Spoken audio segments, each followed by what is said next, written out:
চট্টগ্রামের ঋষি নামের একটা ছোট্ট বাচ্চা থাকতো। সে থাকতো তার ঠাম্মা ও কাকা কাকির সঙ্গে। ঋষির বাবা মা অ্যাক্সিডেন্টে মারা যায়। ও সেদিন থেকে তার কাকা কাকির কাছেই থাকতো। তার কাকা কাকি ছিল অনেক খিটখিটে ও বদমেজাজি। তাকে দুই চোখে দেখতে পারত না। একদিন তার খুব খিদে পেয়েছে এবং সে তার কাকিকে বলে, কাকি কাকি, আমার না অনেক খিদে পেয়েছে, আমাকে কিছু খাবার দাও না গো। দেখো দেখো কিভাবে আমার কাছে খাবার চাইছে, মনে হচ্ছে ওর বাবা মা খাবার এনে আমার ঘরে রেখে দিয়েছে। দূর হ আমার চোখের সামনে থেকে। এভাবে কেন বলছো মা? অত তোমাকে শুধু খাবারই চেয়েছে। তুমি তো জানো বাপ মা হারা ছেলে। এভাবে কেন কথা বলছো? হ্যাঁ, ও তো হতে হতেই আমার শ্বশুরটা কি খেয়েছে এবং বড় হতে না হতে মা বাপটাকেও খেয়ে ফেলেছে। এবার আরেকটি একটু বড় হতে হয়তো আমাদেরকেই খেয়ে ফেলবে। দূর হ আমার চোখের সামনে, তোর জন্য কোনো খাবার নেই।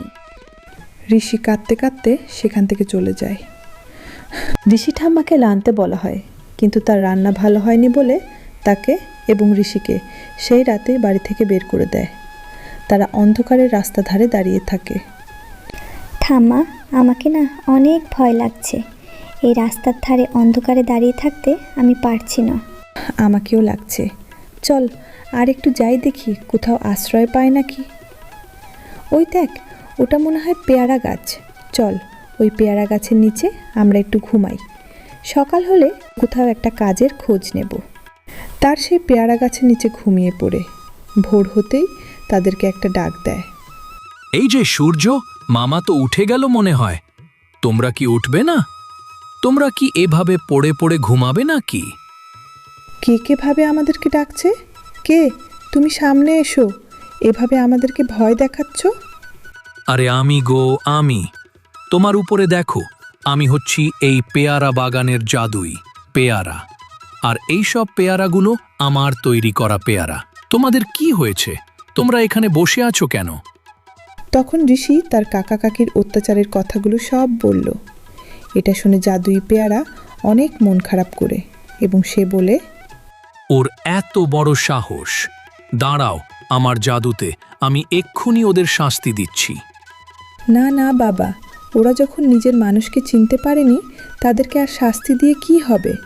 তুমি বরং তাদেরকে শাস্তি না দিয়ে আমাদের উপকার করো। আমরা এই ঠান্ডা মধ্যে থাকতে পারছি না। সেই জাদুই পেয়ারা তাদেরকে পেয়ারা বাগানে একটা সুন্দর করে ঘর বানিয়ে দেয় এবং তারা সেই ঘরে থেকে যায়। এদিকে ঋষির কাকা কাকি জীবনে অনেক দুর্নীতি নেমে আসে। সে আর মামা হতে পারে না। সে অনেক ডাক্তার দেখায়, কিন্তু কোথাও গিয়ে তার ফল পায় না। তারা হঠাৎ একদিন মন্দিরে যায়। খবরদার, তোমরা এই মন্দিরে ঢুকবে না। তোমাদের এই মন্দিরে কোনো জায়গা নেই। তোমরা তোমার মা ও ছোট ছেলেটাকে বাড়ি থেকে বের করে দিয়েছ, সেই জন্য তোমাদের শাস্তি ভোগ করতে হচ্ছে।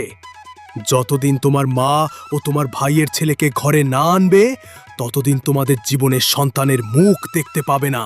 তারা অনেক খুঁজে বেড়ায়, কিন্তু তাদেরকে খুঁজে পায় না। এভাবেই কিছু বছর কেটে যায়।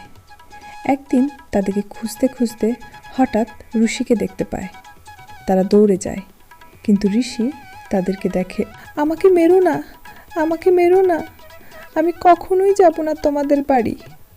না না বাবা ঋষি, ভয় করিস না, আমি তোকে মারবো না। আমি তো তোর কাছে ক্ষমা চাইতে এসেছি। তোর ঠাম্মা কোথায়? চলো আমাদেরকে নিয়ে চল।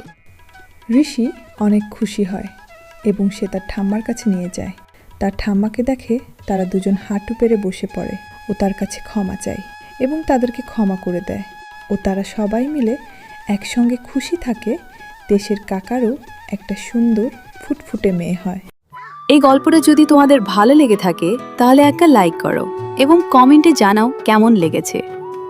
আর আমাদের চ্যানেলটাকে সাবস্ক্রাইব করে দিও। আর কমেন্টে তোমাদের নামগুলো আমাদেরকে জানিয়ে দিও, যাতে পরের ভিডিও এই সাউথ আউটে তোমাদের নামগুলো আমরা বলতে পারি। তো দেখা হচ্ছে পরের ভিডিওতে।